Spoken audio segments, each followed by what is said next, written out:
दोस्तों, आज हम एक ऐसे मामले का विश्लेषण करने जा रहे हैं जो न सिर्फ हमारा ध्यान खींचता है बल्कि हमें अंदर तक झकझोर कर रख देता है। हम बात कर रहे हैं महाराष्ट्र के नांदेड़ में हुए सक्षम ताटे केस की। बिना वक्त गवाए सीधे इस पूरी घटना की गहराई में चलते हैं और समझते हैं कि आखिर वहां हुआ क्या था। अब जरा इस बात की कल्पना कीजिए, एक अंतिम संस्कार अचानक से एक शादी में बदल जाता है। 21 साल की आंचल ने कुछ ऐसा किया जिसकी शायद ही किसी ने उम्मीद की होगी।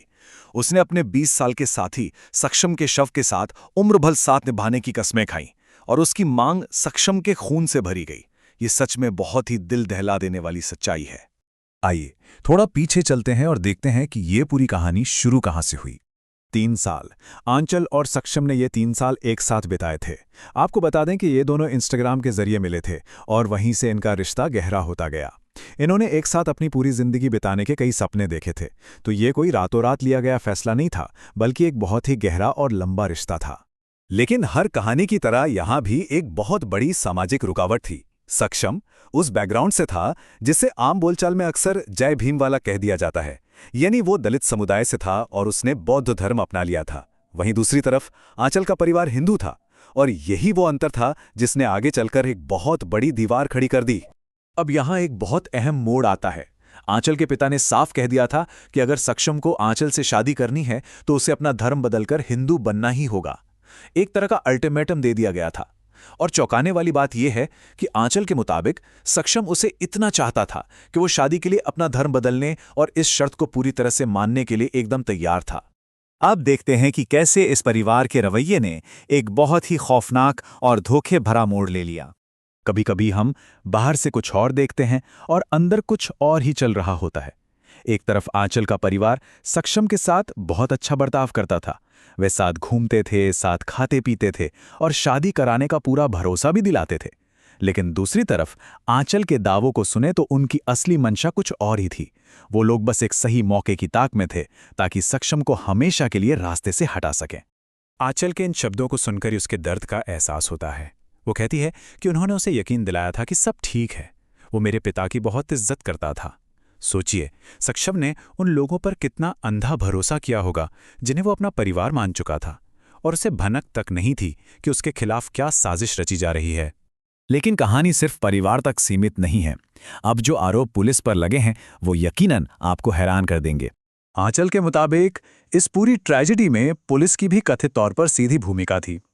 उसने धीरज कोमलवार और महत असरवार नाम के 2 अफसरों का सीधा नाम लिया है। उसका दावा है कि इन्हीं अफसरों ने उसके भाइयों को हत्या करने के लिए उकसाया। और बात यहीं खत्म नहीं होती। कहा तो ये भी जा रहा है कि ये पुलिस वाले पैसे वसूलने के लिए अक्सर उनके घर भी आया करते थे। मतलब वो परिवार को बहुत अच्छी तरह से जानते थे। तो चलिए अब उस गुरुवार के दिन का पूरा घटनाक्रम समझते हैं जब यह खौफनाक वारदात असल में हुई। दिन की शुरुआत सुबह करीब 11 बजे होती है, जब आंचल का भाई उस पर सक्षम के खिलाफ एक झूठी पुलिस शिकायत दर्ज कराने का दबाव डालता है। दोपहर होते होते ऐसा आरोप है कि पुलिस आंचल के भाइयों को हिंसा के लिए भड़काती है। फिर शाम को वो भयानक पल आता है जब सक्षम पर जानलेवा हमला होता है, और ठीक अगली शाम आंचल उस अंतिम संस्कार में पहुंचकर उस दर्दनाक शादी को अंजाम देती है। इस पूरे मामले में जो सबसे रोंगटे खड़े कर देने वाली बात है वो है पुलिस का ये कथित बयान।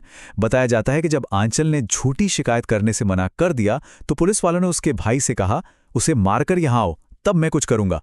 और जवाब में आंचल के भाई ने कथित तौर पर यह कह दिया कि वो शाम तक सक्षम को मारकर ही उन्हें अपनी शक्ल दिखाएगा। इसके बाद जो हुआ वो बेहद क्रूर था। रिपोर्ट बताती है कि सबसे पहले आंचल का भाई हिमेश सक्षम के पास जाता है जब वो अपने दोस्तों के साथ था, और झगड़ा शुरू कर देता है।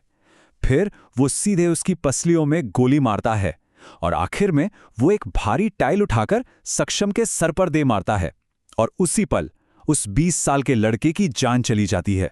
इस पूरी भयावह घटना के बाद अब इंसाफ की लड़ाई लड़ी जा रही है। जब इस हत्या को लेकर लोगों का गुस्सा फूटा और मामला बढ़ा तो पुलिस ने तुरंत एक्शन लेते हुए 6 लोगों को गिरफ्तार कर लिया। इनमें आंचल के पिता गजानन, उसके दोनों भाई हिमेश और साहिल और उनके 3 और साथी शामिल हैं। फिलहाल ये सभी लोग पुलिस की हिरासत में हैं। इन सबके बावजूद आंचल बिल्कुल नहीं टूटी है। उसका संकल्प गजब का है। वो अपने ही परिवार वालों के लिए सीधे फांसी की सजा मांग रहे हैं। और उसने एक कसम खाई है कि वो अपनी बाकी की पूरी जिंदगी, जी हाँ, पूरी जिंदगी सक्षम के परिवार के साथ ही रहकर बिताएगी।